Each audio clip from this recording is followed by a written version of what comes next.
Hello, everybody. Hope you're doing well. Tonight's presentation is on the double standards of power.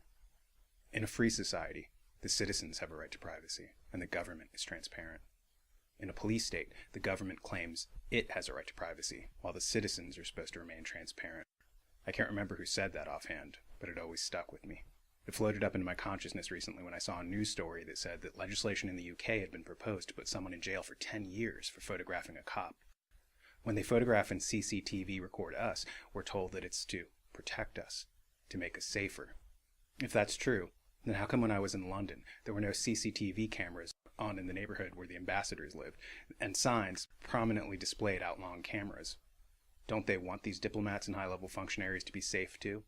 Or is the reality that the intelligent, highly placed people realize that the safety rationale is a lie, and that we're being recorded because we're slaves and they're not? Seriously, if cameras make us safer, how come the police are afraid of them? Don't they want to be safe too? It couldn't be to hide corruption now, could it? Nah. And here is where you get into the double standards of power, the do as I say, not as I do philosophy that seems to hold sway these days. The people in power are hyper-conscious that they have small numbers.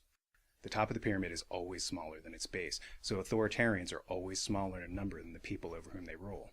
Thus, they fear the people. This one great weakness is why they always feel like they have to overreact, because they know that we'd be able to overthrow them in a second. So that what they have to do is to keep the populace divided and conquered. So many social gains were achieved by the people when they united. Child labor was abolished, for example. Unsafe working conditions were eradicated. Wages went up. Hours went down. Profit sharing became a commonplace. After a while, the people in power wanted to reverse this trend. They did so by stigmatizing organization. They started a psychological campaign to get people to remain divided and separate. You don't want to organize and join some crazy ism, do you? You're an individual, and that's what America's all about, the individual. It was their very powerful method to keep people from getting together and mounting social change. Once they got a divided and apathetic public, they destroyed the unions. They reversed the gains that had taken centuries to make. Once again, we have child labor, albeit outsourced to Indonesia and China. Once again, we have low wages and unsafe working conditions. Once again, we have companies polluting with impunity. And all because the people in power mounted a campaign via television to get inside a generation's head and deflect them away from striving after their own interests. Don't identify with your own class and demographic. Identify with the billionaire.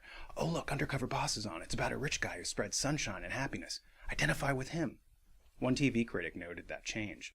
He said that even as late as the 1980s, the billionaires were the evil bad guys. Think J.R. Ewing from Dallas or Mr. Burns from The Simpsons. Now in the 21st century, the billionaires are repackaged as the good guys. Your undercover boss, your Richard Branson's rebel billionaire, your Mark Zuckerberg, the billionaire's rock star.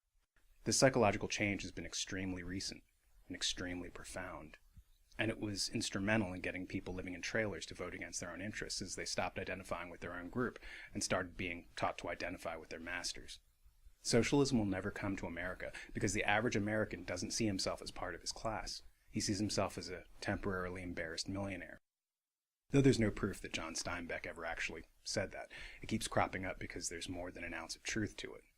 Essentially, the TV was the single greatest tool that they had to keep people divided and conquered, to encourage them not to organize, to play up how superior it was to be an individual, etc. Because the authoritarians knew if the people organize, they'll realize that they have the power, and always did. So in 1,000 different ways, they try to convince average Joes that it's silly to organize, as they, the authoritarians, quietly organize and create an infrastructure of tyranny around the sleeping giant. So the next time someone tells you that it's illegal to photograph a police officer or a politician, remind them that these people willingly entered the public domain. They're public servants. We pay them. They don't pay us. We're private citizens by contrast. We never made the cynical trade-off to get public funds by entering the public sphere, the public domain. Therefore, there's a lot less legal rationale for them to be able to film us than for us to be able to film them. So it bears repeating. Remember that in a free society, citizens have a right to privacy, and the government is transparent. In a police state, the government claims it has a right to privacy, while the citizens are supposed to remain transparent.